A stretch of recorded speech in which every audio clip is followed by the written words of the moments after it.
நாமக்கல் மாவட்டத்தில் கிட்னி திருட்டு தொடர்பாக விசாரணை நடத்த வேண்டும் என்று மனு கொடுக்கப்பட்டுள்ளது.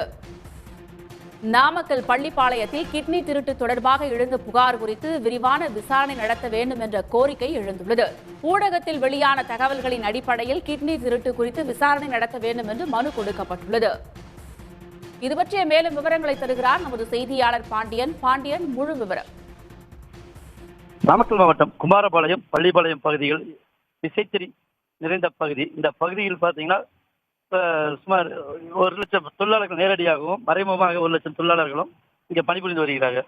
இந்த பணிபுரியும் விசைத்தறி தொழிலாளர்கள் பெரும்பாலும் ஆடம்பரங்களுக்கு அடிமையாகி தங்கள் ஆடம்பரங்களுக்காக கடன் வாங்கும் சூழ்நிலை. இதற்காக மைக்ரோ பைனான்ஸ் மற்றும் தனியார் நிதி நிறுவனங்களில் அதிகமாக கடன் வாங்குகிறாங்க. அதை திருப்பி செலுத்த முடியாத சூழ்நிலையில தங்கள் உடல் உறுப்புகளை விற்கும் அளவுக்கு துணிகிறாங்க.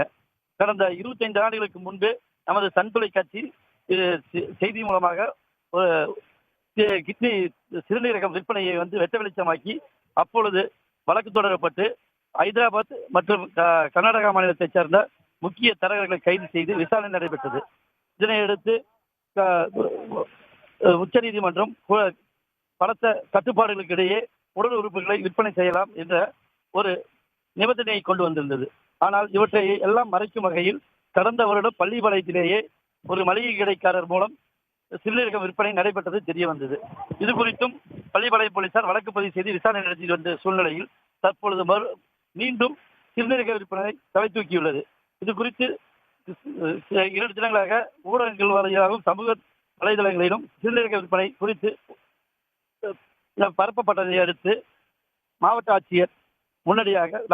ஆட்சியர் உடனடியாக ஒரு மருத்துவ குழுவினரை பள்ளிப்பாளைய பகுதியில் விசாரணைக்காக அனுப்பி வைத்தனர்.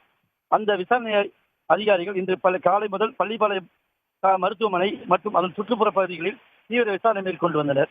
மேலும் சிறுநீரக விற்பனைக்கு முக்கிய தரகராக செயல்படுவது ஆலாம்பாளையம் பகுதியைச் சேர்ந்த ஆனந்தன் என்பது தெரிய வந்ததை அடுத்து ஆனந்தன் வீடுகளில் போய் சோதனை செய்த பொழுது அவர் வீடு பூட்டப்பட்டிருந்ததன் காரணமாக அருகில் இருந்தவர்களிடம் விசாரணை மேற்கொண்டனர்.